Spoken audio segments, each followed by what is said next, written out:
Hey, what's going on, everybody? Today I'm going to continue breaking down some of this new plot leak that is floating around out there and see what seems likely to happen during Season 7, Episode 2. And also, at the end of this video, I'm going to be announcing the winner of the Game of Thrones Blu-ray giveaway. I'm actually announcing it a day early because I'm not sure if I'm going to be uploading anything on Sunday, so I would rather do it early than late.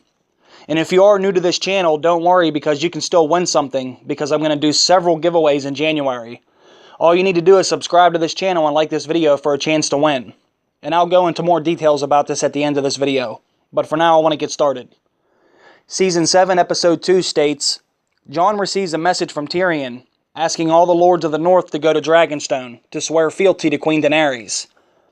Jon and Davos decide to go, because Tyrion mentions she has dragons, and Dragonstone has dragon glass. Now, if you have been up to date on all the leaks, then you probably already know that this is going to happen. I'm not sure if Tyrion or Daenerys summon everyone to Dragonstone to bend the knee or not, but there have been hundreds of leaked photos from the set of a beach that is going to stand in as Dragonstone next season. And in these photos, we see Jon, Davos, Tyrion, and Daenerys together in several of them. So I think this part of the leak is definitely going to happen. And I think Tyrion probably would be the one to send a message to everyone, since he is the Hand of the Queen. More than likely, his daily duties would be to take care of that sort of stuff. But there was something mentioned in here that I thought was kind of funny. It says Jon and Davos decide to go to Dragonstone because Tyrion mentioned she has dragons. Now, something tells me that if Tyrion mentions dragons in these letters that summon all the lords, it isn't going to be because he is saying, hey, come check out how cool these dragons are. I think it's probably going to be more along the lines of, come to Dragonstone and bend the knee, or we will incinerate your entire family with our flying, fire-breathing dinosaurs. Plus, there is dragon glass there. But Jon and Davos are going to be the only ones probably asking about it, considering no one else even believes in the others beyond the wall. So it would be wise of Davos and Jon to go get some before all hell breaks loose. Plus, Davos spent a good bit of time on Dragonstone with Stannis, so he probably knows just where to get it. But next it says, Jon leaves Sansa in control of the North, and he says goodbye to Ghost. Jon and Davos, along with some northern men, head to White Harbor. Now, I actually talked about this scene before in one of my other videos. I think this is pretty obvious. If you know Jon is going to be leaving Winterfell. I think Sansa would be the next one in charge if Jon left. And some people even say she has a better claim to the land anyway, even though he was named King of the North. But out of all the leaked photos from the set of Dragonstone, I haven't seen Sansa in any of them. So I assume this is true, and she does stay behind in Winterfell. But personally, I just hope that Jon leaves some good men behind to protect her as well, like Tormund. Because I'm concerned that once Jon leaves, Littlefinger's going to start plotting his takeover and brainwashing Sansa, turning her against people. I hope if Jon would leave Tormund behind, he wouldn't put up with that shit. And Sansa even told Jon only a fool would trust Littlefinger. So hopefully when Jon leaves, he goes to Tormund and tells him to keep an eye on that little slimy prick, and not to let him get too close to his sister. Plus Brienne should be coming back too, and she's not going to put up with any of that shit either. So I think Sansa would be in good hands while Jon is gone. Plus Ghost is there, who will definitely protect her against an attack. But I think it's obvious and unfortunate why they chose to leave Ghost behind. And I think it's all because of the budget. If it were up to me, Ghost would be by Jon's side at all times. The Starks and their direwolves should be an extension of each other, not always left on the sidelines or back at home. But I'm not going to rant about this. Most of you know how I feel about this, and most of you feel the same way. Now it says, Euron ambushes Yara's fleet, and after a few minutes of battle, Yara saves Theon's life. However, she is captured. Now, I have spoke about this before also, mostly in the spoiler video I made when these photos first started to come out, of Euron dragging Yara through the streets of King's Landing. There is a very good chance this happens in Episode 2, because in these photos, you can also see the director, Mark Mylod, who is going to be directing Episodes 2 and 3. So I could easily see this battle taking place at the beginning of the episode. Then at some point later in the episode, he could drag them through the streets. Now there could be a time issue, of course. if this battle happens way out at sea, but it wouldn't be the first time characters travel a great distance in a little amount of time. And it is likely that Yara would save Theon at this point. She is more of the protector between the two. And I could see her risking herself to save him, knowing he couldn't handle being a prisoner again. Yara's tough as nails, and I think she could handle it mentally. Obviously, way more than Theon can right now, at least until he gets his confidence back. Theon wasn't in any of the photos with Euron and King's Landing, so I'm just going to assume he wasn't captured with the other girls. Now, Tyrion convinces Dany not to use her dragons to take King's Landing, because most of the people who would die would be innocent. Now, this does sound like a good idea at first, but Daenerys isn't going to be able to hold them back forever. Cersei will never surrender the throne, and Dany's going to be forced to use them at some point. We already saw in Bran's vision that they will fly over King's Landing. And we also saw in Bran and Dany's vision that the Great Hall, where the Iron Throne is kept, gets completely destroyed, especially the roof, by what looks like would have been dragons burning through the city. So, Tyrion could say this to her now, but eventually the dragons will need to be used to finally stop this psycho named Cersei. But that's just my opinion. Jaime arrives at Hornhill, and he convinces Randyll Tarly to bend the knee, and Jaime promises to let House Tarly become the new Warden of the South. The only thing I can really say about this is we know from spoilers that at some point next season, Jaime and Randyll Tarly will join teams and fight alongside each other, which is a complete turn of events. Randyll Tarly was supporting the Tyrells, who are now enemies of the Lannisters, but something must happen that gets Randyll Tarly to go against them and join forces with the Lannisters. And photos were leaked that showed the Lannisters and Tarlys shoulder to shoulder preparing for battle. So I could see a conversation, something like this, taking place. I'm pretty sure this battle is supposed to take place during episode 4, according to the reports, not the leaked plot, but it was an actual report that came out. So if this battle does happen during episode 4, then it would make sense that Jaime meets with Randyll beforehand and come up with some sort of plan in episode 2. So for now, I'm not going to rule this out. Jorah goes to the Citadel and finds Sam. Sam finds out that dragonglass is the cure for grayscale. Now, how pissed do you think Stannis would be if he found this out?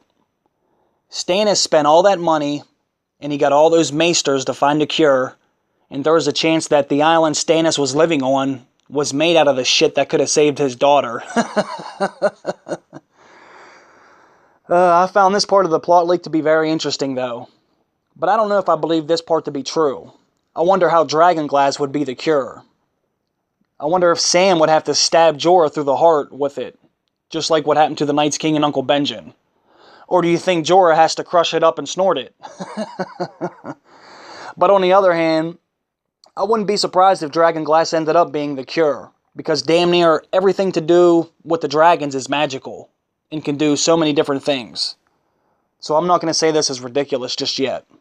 Sam is at the Citadel, and he is hungry for answers, so I wouldn't be shocked if he was the one to figure this out. Jon and Davos arrive at White Harbor and take ships to Dragonstone. Now, we already know this from all the set photos, so let's move right along. Bran and Meera leave Castle Black on horseback and head to Winterfell. There have been a few photos of Bran and Meera on set with a bunch of the other cast members. It doesn't necessarily mean they were all filming scenes together, but I think it will be some scenes of Bran at Winterfell for sure. I don't think he's going to stay at Castle Black forever. And with all the information he has been downloading from the Weirwood search engine, he's going to need to get this information to the right person. Plus, he probably does want to see his family. The last time he saw some of them, he was just a little boy. But personally, I'm very anxious to see what Bran finds out next. I hope we get a shitload of flashback scenes, or even scenes from the future. I think Bran can have one of the most interesting storylines next season, when he continues to find out what the hell's going on and what the hell's going to happen. I think Bran's going to end up being one of the most important characters in the entire story. Alright, now this part was a little controversial, and this is when Arya attacks Melisandre. However, before Arya kills Melisandre, she tells Arya that Gendry is still alive. Now, I got a lot of questions about this part. People seem to be confused about how this scene will end. At the end of the leak, Melisandre's name wasn't on the death list, so that can mean she didn't die. But it says Melisandre only says this before she is killed, so she may have died anyway. But to be honest, I cannot give you the answer because I don't know if the death list at the end was screwed up or not, and if Melisandre was meant to be on it, and the person just forgot to put her name. Personally, Arya should kill her. The only reason why Gendry lived was because Davos helped him escape. Melisandre's intentions were to kill him, so I wouldn't blame Arya for taking her out, even if she does tell her Gendry got away. But what I'm wondering is, do you think Melisandre would know that Arya and Jon are related? Because if I were Melisandre, I'd be telling her, hey, I brought your brother back to life. Will you spare my life for doing that? I think Arya would definitely consider it then, but I doubt she could trust her. And I already made a video about Arya crossing paths with Melisandre, but I still haven't decided myself whether or not Arya will still kill her. And that's only because Arya has taken a name off of her list before. And if Arya would find out Gendry didn't die, and she'd also find out that Melisandre did bring Jon back, then I think Arya would actually spare her life. But if Arya doesn't learn of these things, then Melisandre's dead for sure. But that's just my opinion. But speaking of Gendry, the next part says he sneaks past some gold cloaks and steals Robert's warhammer. And Cersei finds out the warhammer was stolen and doesn't care. However, she finds out she is pregnant after Qyburn examines her. Now, there was photos of Gendry on the beach swinging a warhammer, so this may be how he actually gets it. I know the photo is very hard to make out who the person actually is, but I believe it to be Gendry. And in other photos, where he doesn't have the hammer, it is actually easier to make out who this person may be. So I think there is a good chance Gendry did steal his father's warhammer. But Gendry can also make his own weapons, so I think he could have made this one himself. After Melisandre told Gendry that his father was Robert Baratheon, and after Gendry escaped, he may have thought to make one just like his father used to have. So I'm not too sure how he comes into possession of the hammer actually, but I could picture Cersei not giving a shit about it being gone. We know she didn't love Robert, and she wanted him dead, so why would she care about some dumb hammer in her eyes? I wasn't sure what point there, was to reveal that Cersei was pregnant again in this next part. But thanks to you guys, you figured it must have to do with the prophecy, so I'm just going to leave it at that. And lastly, the Tyrell forces surrender. The episode ends with Lady Olenna telling Jaime that she poisoned Joffrey. She then kills herself with poison. Now, I have yet to see any evidence of this yet. I do know from spoiler photos that the Lannister and the Tyrells will battle each other, so there is a chance that when Jaime sacks Highgarden and wins, and they storm the castle, there could be a scene with him and Lady Olenna. But personally, I wish she would go out differently. Lady Olenna is a tough old bird, so I'd hate to see her just kill herself. I wish she'd be able to escape somehow. But again, that's just my opinion. I just wouldn't want to see her, commit suicide. I'd rather her go out in a much more glorious way than that. But overall, I could see a lot of this shit taking place next season. Most of this stuff was already in the original leak, and most I have speculated on before as the set photos came out. So I am leaning towards most of this happening. I just can't guarantee you which episodes is going to happen in. But you can comment below and we can go over it and try to figure out some better answers for this stuff. But now it's time to announce the winner of the Game of Thrones Blu-ray giveaway. But let me say this first. If you did not win the Blu-ray, do not unsubscribe, because I have 2 other things I'm giving away next. And if you are new here, just subscribe and like this video for your chance to win it too. The next giveaway will be this Game of Thrones t-shirt, which I will let you get it in your size too. And the other thing I'm adding to the next giveaway is going to be this, the first Game of Thrones book in a series. So the next giveaway, which I will announce the winner of next weekend, will have 2 prizes. This t-shirt and this book. Both brand new. So stick around for that if you want it. Now, the winner of the Blu-ray is, and this was randomly selected. The winner is Night Fighter. So congratulations, my friend. Just message me your address and what season you want, and I will send that right away. And thank you to everyone who participated, and good luck in the next giveaway. Bye, guys. And also, have a good new year, and thank you for showing your love. Hopefully you guys have a good night. Just don't do anything too crazy. Don't drink and drive. See you guys later. Bye.